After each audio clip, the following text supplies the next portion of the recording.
I am now going to turn it over to my good friend from Maryland, Glenn Ivey. Thank you, Deborah. Thank you to my colleagues. I just came from my district, which is about 5 miles east of here,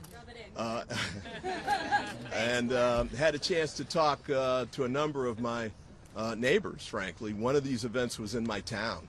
I had neighbors that were standing there trying to figure out what to do, how to make ends meet. They'd lost their jobs, they're on furlough, and earlier, just before that, I was at a food bank. And we had the line around the corner. We had people standing in line, some of whom I recognize. In fact, one of the women in that line used to work for me when I was the state's attorney in Prince George's County. And she was embarrassed to be standing in that line, having to come and get food. But I said, you know what? This isn't on you. This isn't your fault. This is the fault of the Trump administration and the Republicans. They brought this on you. They brought this on the American people. The SNAP issue they brought on 42 million Americans, and they should be totally ashamed about it. And the court said pretty much the same thing. They said what you're doing is illegal.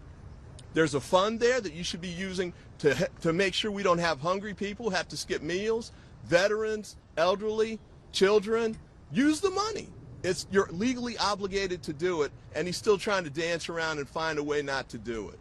One of the ladies I talked to today, she said, you know, Mr. Ivey, these guys are even worse than I ever imagined they could be. But you know what? We're stronger than they thought we were. And we need you to be just as strong as we're being. These are people who are hungry. These are people who've lost their jobs. These are people who are worried about losing their health insurance.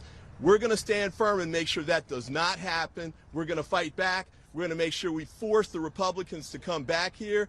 House Republican leader Speaker Johnson, I don't know, his photo, we need to put his photo on the side of a milk carton or something so we can find where he is. Maybe he's in the witness protection plan, I don't know, but they need to get their asses back here and do the job they're supposed to be doing. I've got furloughed employees in my district who are not getting paid. They want to do their job. Some are doing their jobs. The only federal officials who should not be getting paid are the House Republicans because they've been absent without leave, and they need to get back here and do their job. So